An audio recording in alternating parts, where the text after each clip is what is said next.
Leatherface es uno de esos asesinos que uno nunca quisiera encontrarse en carne propia. Pero ¿qué pensarías si hoy te digo que su historia está completamente basada en hechos reales? Si es que toda la historia de la masacre en Texas está inspirada en un asesino llamado Ed Gein y que en este video te voy a contar todo su expediente criminal, su historia, absolutamente todo sobre este personaje. Así que quédate. Yo soy Andrés y esto es Dark TV.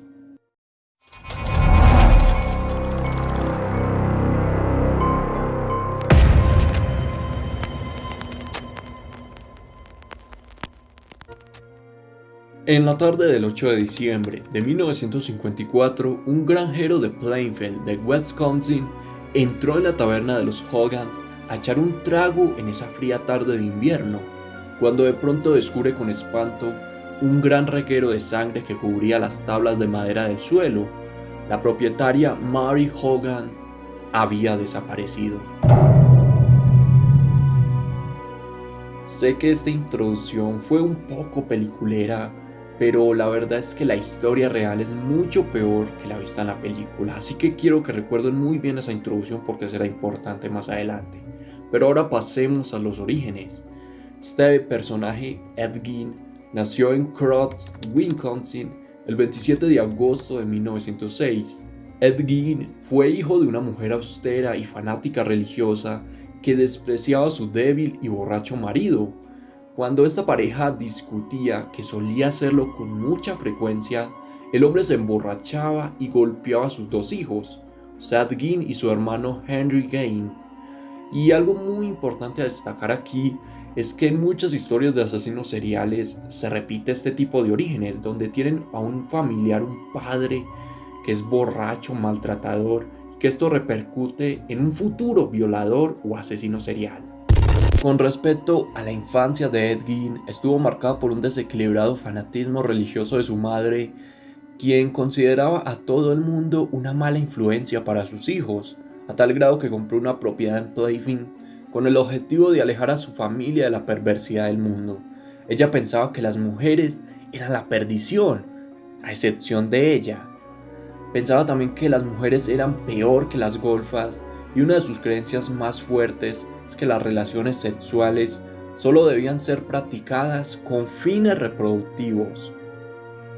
Pero había una cosa que su madre no podía impedir, y era que Ed asistiera a la escuela, un lugar donde él tenía muy buenas calificaciones y que la gente decía que Ed era un sujeto de maneras muy discretas y afeminadas, por lo que era el típico niño que le hacían bullying. Los intentos de Gein para hacer amigos eran bloqueados automáticamente por la dominación de su madre. Todos los días la señora Gein se tomaba un tiempo para leer sermones a sus hijos del Antiguo Testamento. Generalmente le gustaba leerle pasajes donde mostraran los castigos de Dios a los niños. Más sumado a esto, Ed Gein se dedicaba el resto de su tiempo después de la escuela a las labores propias de su granja. Su mejor pasatiempo era leer revistas de aventura, su único escape de la áspera realidad familiar que tenía en ese tiempo. Ahora sí vamos a empezar a hablar de la parte macabra de los orígenes de este hombre, ya que empezaron a morir uno tras otro los miembros de su familia, siendo el primero su padre en 1940. También por ese tiempo su hermano Henry Gein, quien era el mayor, comenzó a manifestar su oposición a los designios maternales y a hablar cosas ante la mortificada actitud de Ed, quien no podía aceptar que se dudara de la sabiduría de su madre. Y atentos, ya que en 1944, según los testimonios de Ed Gein, mientras ambos hermanos combatían un incendio en los matorrales de la granja, Henry muere por extrañas circunstancias, luchando contra el fuego. Henry y Ed se separaron hasta que Ed fue a buscarlo y no pudo hallarlo, así que fue en busca de la policía. Lo muy curioso de esto es que al regresar Ed con los policías, él fue quien los guió hasta donde estaba el cuerpo de su hermano desaparecido entre comillas, y aunque este presentaba señales de haber sido golpeado, los oficiales determinaron que había muerto por asfixia, y no se le prestó mayor atención al asunto. La muerte de la madre de Ed Gein sucedió un 29 de diciembre de 1945. Tras una serie de derrames, ella murió quedando finalmente solo en el mundo el viejo Ed Gein. Varias personas reportaron que durante el funeral, Ed Gein estaba inconsolable y deprimido. Y de este punto, hacia los siguientes años, Ed Gein se dedicó a matar, a asesinar, a hacer todas las cosas que hace un asesino serial, hasta que llegamos al año de 1954, donde retomaremos la historia que les estaba contando al inicio sobre Mary Hogan, que había sido una asesinada o desaparecida. Continuando con esto, el sheriff observó que no había señales de lucha aparentes y que la caja registradora seguía llena de la tienda que les conté al principio, pero se determinó que la mujer había sido asesinada y que su cuerpo había sido arrastrado a un coche que la esperaba afuera.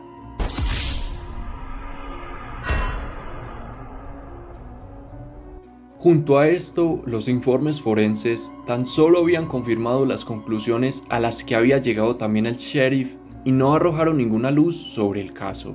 La desaparición de Mary era un misterio. Aproximadamente un mes después de este suceso, el propietario del aserradero de Wisconsin comentaba el caso con un hombre pequeño y tímido que vivía en una granja de madera a pocos kilómetros de allí. Su nombre era Ed Gein. Gein vivía solo desde la muerte de su madre, como les había dicho, y se ganaba la vida haciendo toda clase de trabajos a los vecinos de Plainfield. Continuando con el propietario del aserradero, este no se llevaba muy bien con Gein. Encontraba extremadamente difícil hablar con él porque a veces este comenzaba a reírse con nerviosismo sin motivo, como si fuera el Joker visto en su película, como un desequilibrado, o por sus comportamientos inoportunos que dejaban a la otra persona sin saber qué decir.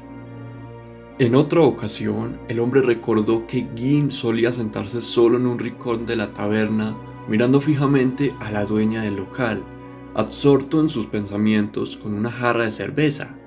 Supuso que Gein estaba enamorado de la mujer, así que este le sugirió bromeando que si le hubiera hablado a Mary con claridad de sus sentimientos, probablemente en este momento ella estaría en su granja cocinándole y esperando a que volviese, en lugar de haber desaparecido. Y atentos porque aquí se viene una de las partes más macabras del caso, ya que Gein, con un extraño gesto, puso los ojos en blanco y le respondió con una de sus conocidas sonrisas. No está desaparecida, ahora mismo está en la granja. El hombre se quedó un poco raro, pero no lo tomó muy en serio, ya que después de todo era el tipo de comentario que esperaba de Gein. Ahora vamos a dar un salto temporal a la mañana del sábado 16 de noviembre de 1957, donde Gein asesinó a la dueña de una ferretería del pueblo llamada Bernice Gordon. Él le disparó una bala con su viejo rifle de caza calibre 22. También en esta ocasión, Gein repitió el procedimiento que hizo con el cadáver del caso anterior, ya que tomó este cadáver y lo arrastró hacia su furgoneta, dejando el suelo del local encharcado de sangre. Pero esta vez no lo hizo tan bien, ya que quedó testigo en el libro de contabilidad, ya que en su última anotación, o sea en este libro, figuraba el nombre de Ed Gein, quien había comprado su último anticongelante. Como era de esperarse, 2 oficiales arrestaron a Gein, mientras otros 2 se dirigían inmediatamente hacia su granja con la intención de llevar a cabo un registro.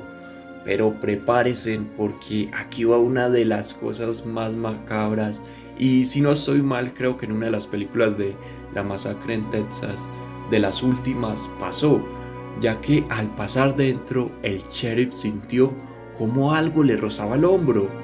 Pero no se imaginarán, ya que al volverse para atrás a mirar qué era lo que le rozaba, estaba el cuerpo de una mujer decapitada, con un profundo agujero en el estómago.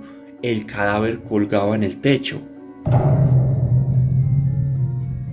Para ese punto, la policía ya no tenía ninguna duda de que el causante de ese terrorífico espectáculo era una persona enferma, depravada, lo peor.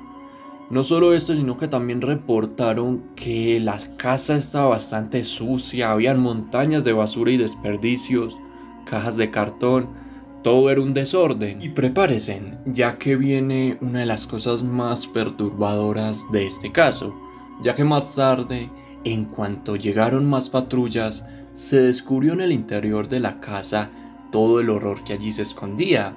Había varios cráneos esparcidos por la cocina, unos intactos y otros partidos por la mitad, y empleados como cuencos. Una inspección más detenida reveló que una de las sillas de la cocina estaba completamente hecha con pieles humanas. Y no solo las sillas eran las que estaban hechas con piel, sino que también las pantallas de las lámparas, las papeleras, las fundas de los cuchillos e incluso algunas prendas de vestir, como un cinturón formado con pezones humanos. O una de las cosas más raras que se encontró y enfermizas fue el traje de mujer, que incorporaba una vagina, pechos y piernas, que Gin usaba para pretender que él era su propia madre. Más cosas perturbadoras que se encontraron fueron algunos restos humanos pertenecientes a diferentes cuerpos sin identificar, el corazón y la cabeza amputada de Bernice Worden, la mujer que les conté más atrás, en una bolsa de plástico, y una colección de 9 máscaras de pieles humanas con pelo intacto, y de aquí digo que se basaron mucho para la creación de Leatherface. La única habitación que parecía normal entre comillas era una que estaba sellada con tablones en la puerta y perfectamente ordenada, que era la de su madre. Ed Gein explicó a la policía que después de su detención y que tras su fallecimiento de su madre, él se mantuvo en contacto con ella durante más de un año, imagino que por métodos espirituales o estas cosas enfermizas mentales. Dice que ella le hablaba a él mientras él estaba dormido. Dijo que había sido en esa época cuando desarrolló su fanatización por la anatomía y le fascinaban los reportajes sobre la operación de cambio de sexo. Se planteó él convertirse él mismo en una mujer, por eso estaba ese traje de mujer. Ed Gein también declaró que tan solo recordaba muy confusamente haber matado a Bernice Worden y que los demás restos humanos que se habían hallado en la granja pertenecían a 9 cadáveres que había sacado del cementerio. Explicó que en los últimos años sentía de vez en cuando la necesidad de profanar tumbas, un poco loco, y que en algunas ocasiones incluso conocía a las víctimas en vida y se enteraba de sus muertes leyendo los periódicos. Luego, en la noche del entierro, se dirigía al cementerio, sacaba el cadáver y rellenaba de nuevo la tumba. Los médicos del Hospital Central del Estado decidieron que el asesino no estaba capacitado para ir a un juicio y fue internado hasta los 68 años. Tiempo después se le dio un juicio que duraría una semana. Se le declaró culpable de 2 asesinatos nada más. Al final, con los informes médicos, se consideró que Ed Gein sufría de complejo de Edipo, que Gein estaba enamorado de su madre y que a raíz de su muerte se obsesionó en buscar a alguien que la sustituyera, pues encontró extraordinario parecido entre sus víctimas y su señora madre. De niño, él buscaba el amor de su madre de manera obsesiva, que le era negado una y otra vez. Fue así como en su mente se desarrolló una nueva personalidad, un Ed Gein que odiaba a la mujer.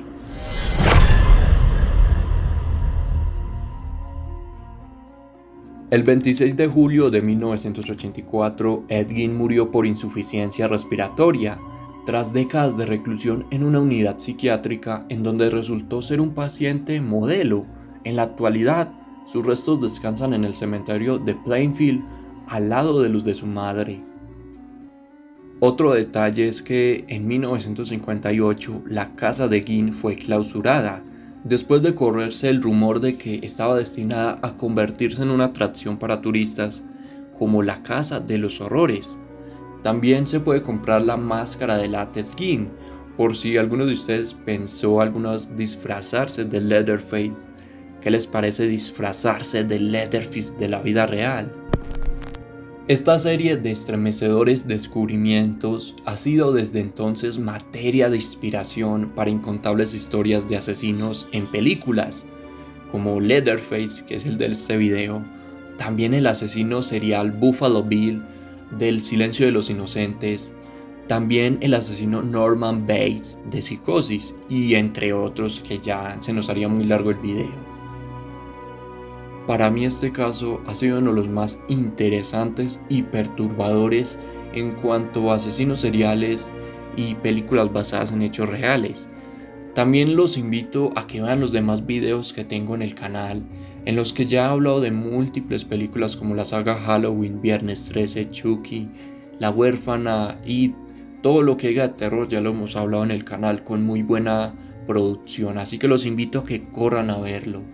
También si les gusta el misterio, las teorías conspirativas y todo esto, corran al canal porque es para ustedes. Pero yo dejaré el video hasta aquí, espero que tengan un buen día. Yo soy Andrés y esto es Dark TV.